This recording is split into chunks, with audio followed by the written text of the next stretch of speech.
আসন্ন কোরবানি ঈদে মুক্তি পাচ্ছে ঢালিউড সুপারস্টার শাকিব খান অভিনীত সিনেমা তুফান।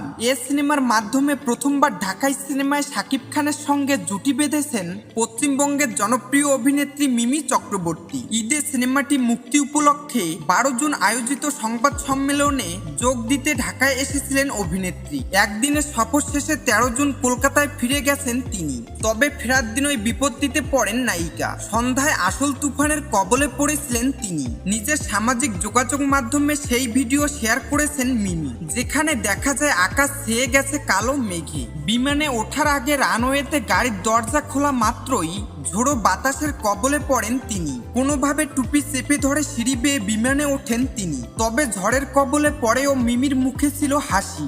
অভিনেত্রীর এবারের বাংলাদেশ সফর যেন খানিকটা সার্থকই হয়েছে। তাই হয়তো ভিডিওটি পোস্ট করে ক্যাপশনে সাকিবের নায়িকা লিখেছেন, তুফান থ্যাংক ইউ বাংলাদেশ। 12 জুন আয়োজিত সংবাদ সম্মেলনে মিমি বলেন, আমি আপনাদের মেয়ে, আপনাদের বন্ধু, আপনাদেরই বোন। আপনাদের হৃদয়ে আমাকেও জায়গা দেবেন, যাতে আগামী দিনে ভালো ছবি উপহার দিতে পারি। গ্যাংস্টার ধাঁচের ছবি তুফান সিনেমায় সাকিবের বিপরীতে মিমি ছাড়াও অভিনয় করেছেন বাংলাদেশের মাসুমা রহমান নাবিলা।